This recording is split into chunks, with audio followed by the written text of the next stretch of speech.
Malam itu, langit Jakarta ditutupi awan kelabu yang bergerak perlahan, menutupi bulan yang biasanya terang benderang. Angin malam bertiup lembut, namun membawa hawa dingin yang menusuk kulit, seolah memberi isyarat bahwa malam ini bukanlah malam biasa. Di tengah keheningan kota yang mulai tertidur, ada satu tempat yang tak pernah benar-benar tenang, Jembatan Ancol. Jembatan ini tak hanya dikenal karena arus lalu lintas yang padat di siang hari, tetapi juga karena bayangan gelap yang menghantui para pelintas malam. Kisah tentang si manis, arwah seorang wanita cantik yang dikabarkan terbunuh secara tragis, menjadi bagian dari cerita rakyat Jakarta. Orang-orang menyebutnya si manis Jembatan Ancol, dan legenda ini terus hidup, diwariskan dari generasi ke generasi, semakin mencekam seiring berjalannya waktu. Bayangkan dirimu sedang melewati jembatan itu di tengah malam, ditemani hanya oleh deru kendaraan yang jarang melintas. Jalanan tampak lengang, sepi, dan dingin. Tidak ada satupun kendaraan yang terlihat di kejauhan. Lampu jalan yang biasanya memancarkan cahaya terang, malam itu seolah redup, menambah suasana yang semakin mencekam. Suara angin terdengar seperti bisikan-bisikan samar, menembus tulang belulang, mengundang rasa takut yang tak beralasan. Jantungmu berdegup lebih cepat, keringat dingin mulai membasahi kening, meski kamu tahu tidak ada apa-apa di sekelilingmu. Namun, itulah awal dari semua. Beberapa orang bersumpah telah melihat sosok wanita berpakaian serba putih, berdiri di pinggir jembatan. Rambutnya panjang terurai, wajahnya tertunduk, dan ketika ada yang cukup berani untuk melihatnya lebih dekat, mereka tak lagi dapat melupakan tatapan kosong matanya yang kelam, seakan menatap langsung ke dalam jiwamu. Kabarnya, wanita ini adalah korban pembunuhan kejam yang terjadi bertahun-tahun lalu, saat ia diperkosa dan dibunuh dengan brutal di sekitar kawasan ini. Jasadnya dibuang begitu saja, dan sejak itu arwahnya tidak pernah tenang. Banyak yang berani menceritakan pengalaman mereka melihat sosok si manis. Beberapa pengendara yang melewati jembatan Ancol di malam hari, mengatakan melihat seorang wanita duduk di kursi belakang tanpa pernah menaikkannya. Awalnya, mereka mengira itu hanya ilusi, bayangan mata yang lelah. Namun, ketika mereka menengok ke belakang untuk memastikan, wanita itu akan tersenyum manis.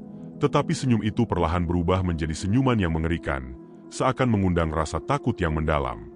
Kisah-kisah penampakan ini bukanlah isapan jempol belaka. Para saksi mata yang pernah melihat si manis mengalami trauma mendalam, beberapa di antaranya bahkan harus menjalani terapi psikologis karena ketakutan yang tak bisa hilang. Suara langkah kaki samar sering terdengar di atas jembatan, meskipun tidak ada satupun orang di sana. Orang-orang melaporkan merasakan hawa dingin mendadak, dan beberapa bahkan mendengar tawa kecil wanita yang sangat pelan, tetapi tajam, mengiris udara malam yang hening. Suatu malam, seorang penjaga keamanan yang bekerja di dekat jembatan ini mendapat pengalaman yang tak terlupakan. Ia sedang berkeliling memeriksa area sekitar, ketika tiba-tiba angin dingin berhembus lebih kencang dari biasanya. Ia merasakan bulu kuduknya berdiri. Dari kejauhan, ia melihat seorang wanita berdiri di bawah lampu jalan, di tepi jembatan.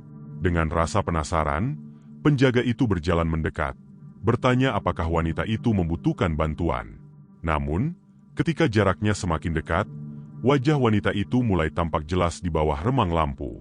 Wajahnya tampak pucat, hampir tak berwarna. Matanya gelap, kosong, dan tak memancarkan kehidupan. Sebelum penjaga itu sempat membuka mulut untuk bertanya lebih jauh, sosok wanita itu menghilang dalam sekejap, seolah tertiup angin. Penjaga itu terpaku di tempat. Seluruh tubuhnya kaku karena takut. Suara tawa lembut dan seram terdengar di sekitarnya, seakan wanita itu belum benar-benar pergi. Ia lari terbirit-birit meninggalkan tempat itu, bersumpah tidak akan pernah bekerja di sana lagi. Malam itu, jembatan Ancol terasa lebih sepi dari biasanya. Namun sepi yang mencekam, sepi yang mengundang rasa ngeri. Mereka yang pernah melihat si manis mengatakan bahwa penampakannya sering diikuti oleh kecelakaan atau kejadian tragis. Banyak pengendara yang tiba-tiba kehilangan kendali saat melintas di atas jembatan. Beberapa kendaraan bahkan menabrak pembatas jembatan tanpa alasan yang jelas. Para korban yang selamat mengaku melihat sosok wanita berdiri di tengah jalan, menyebabkan mereka banting setir secara spontan. Tidak hanya itu, beberapa orang yang berjalan kaki di sekitar jembatan pada malam hari sering merasa ada yang mengikuti mereka. Langkah kaki yang tak terdengar, namun kehadirannya begitu nyata. Sesekali mereka merasakan hembusan napas di tengkuk mereka, seolah ada seseorang yang berdiri sangat dekat.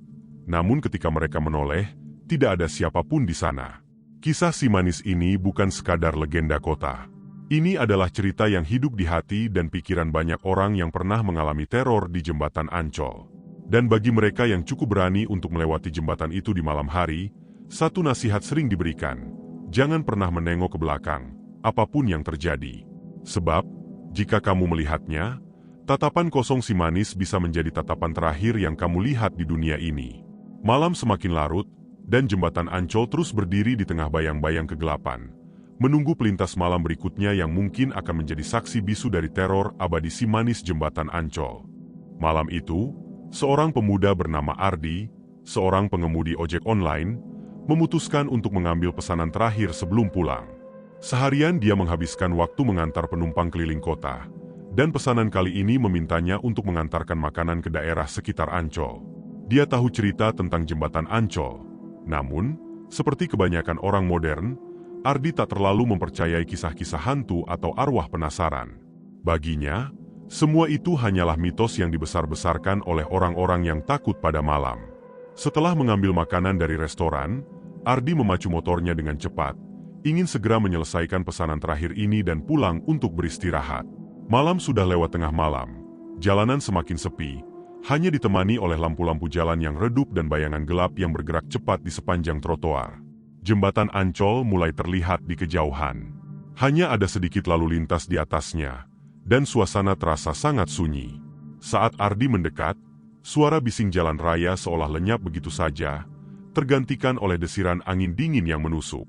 Udara malam tiba-tiba menjadi berat, dan dia merasakan sesuatu yang aneh di sekitarnya. Meskipun tidak ada satupun kendaraan lain yang terlihat, Ardi merasa seakan ada mata-mata yang mengawasinya dari dalam kegelapan. Saat ia melintasi jembatan, motor Ardi tiba-tiba kehilangan tenaga, meskipun bahan bakarnya masih penuh. Mesin mendadak mati. Dengan bingung, Ardi menepi dan mencoba menyalakan motornya lagi, namun usahanya sia-sia. Dia merasa panik, tetapi mencoba tetap tenang. Ini pasti cuma masalah mesin, pikirnya, berusaha meyakinkan diri. Saat itulah dia merasakan ada sesuatu yang tidak beres. Dari sudut matanya, dia melihat sosok seorang wanita berdiri di pinggir jembatan, mengenakan pakaian putih panjang yang berkibar lembut terkena angin. Rambutnya terurai panjang, menutupi sebagian besar wajahnya. Ardi berhenti sejenak, memandangi wanita itu. Jantungnya berdegup kencang, namun dia berpikir mungkin wanita itu hanya pejalan kaki yang kebetulan berada di sana. Dia hendak memanggil, ingin menawarkan bantuan, tapi kata-katanya terhenti di tenggorokan. Wanita itu perlahan mengangkat wajahnya, memperlihatkan kulitnya yang pucat, matanya hitam pekat, kosong seperti lubang tanpa dasar. Tanpa bicara, dia mulai berjalan mendekati Ardi. Kaki wanita itu tidak menyentuh tanah, melayang di atas permukaan jembatan dengan gerakan yang tidak wajar. Ardi mulai merasakan dingin yang luar biasa merayapi tubuhnya. Ketakutan tiba-tiba menguasai dirinya. Sadar bahwa ada sesuatu yang sangat salah, Ardi dengan gemetar mencoba lagi menyalakan motornya. Keringat dingin mulai membasahi tubuhnya meski udara semakin membeku.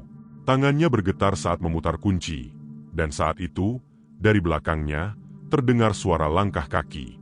Perlahan namun pasti, langkah itu semakin mendekat. Tapi suara itu aneh. Bukan suara langkah kaki manusia biasa. Itu terdengar seperti sesuatu yang berat, menyeret di sepanjang jalanan. Ardi menoleh ke belakang, berharap tidak melihat apapun. Namun, yang dilihatnya membuat napasnya tercekat. Wanita itu sudah berdiri sangat dekat dengannya. Tubuhnya melayang rendah, hanya beberapa meter di belakang motor Ardi. Senyum mengerikan tersungging di wajahnya. Senyuman itu tidak lagi terlihat manis, melainkan senyum yang penuh dengan penderitaan dan kebencian yang mendalam. Ardi ingin berteriak, namun suaranya tak bisa keluar. Tubuhnya kaku di tempat. Dia hanya bisa memandang dalam kengerian saat wanita itu mengangkat tangannya, merentangkan jemarinya yang panjang dan kurus, mencoba meraih ke arah leher Ardi. Dengan sisa-sisa tenaga yang dimilikinya, Ardi berhasil menyalakan motornya. Dia langsung memutar gas sekuat tenaga, tanpa peduli dengan apa yang ada di depannya. Dia hanya ingin pergi dari sana, meninggalkan jembatan terkutuk itu. Namun, saat motor mulai melaju, dia merasakan sesuatu yang sangat dingin meraih pundaknya. Dia menoleh, dan untuk sesaat, dia melihat mata wanita itu, hitam pekat, dengan tatapan yang penuh dendam. Wanita itu kini duduk di belakangnya. Tangan kurusnya mencengkeram pundak Ardi dengan erat. Sungguh dingin, seperti es yang merasuki tulangnya. Ardi ingin berteriak, ingin melepaskan diri, tapi tubuhnya terasa berat, seolah semua tenaga telah disedot habis. Dia terus memacu motornya secepat mungkin, berharap bisa melarikan diri dari cengkeraman arwah itu. Namun, jembatan Ancol terasa semakin panjang. Jalanan yang seharusnya sudah berakhir masih saja membentang di depan mata. Napas Ardi semakin pendek, keringatnya semakin deras, dan rasa dingin itu semakin menusuk tulangnya. Suara tawa kecil mulai terdengar di telinganya. Tawa itu semakin keras, semakin menusuk, hingga membuat telinganya terasa nyeri. Ardi mulai kehilangan kesadaran. Pandangannya kabur, tetapi ia tidak bisa berhenti. Sesuatu terus memaksanya untuk melaju. Lalu, tiba-tiba, segalanya menjadi hening. Ardi tersadar di tepi jalan, tubuhnya tergeletak di samping motornya yang terjatuh. Tidak ada wanita itu, tidak ada suara tawa. Yang ada hanya keheningan malam yang sunyi. Dengan tubuh yang lemah, dia berdiri perlahan, merasakan kepalanya pusing dan pandangannya masih berputar. Dia memandangi sekeliling, memastikan bahwa dirinya benar-benar selamat. Namun, sebelum dia bisa melangkah lebih jauh, suara langkah kaki itu terdengar lagi, kali ini dari belakangnya.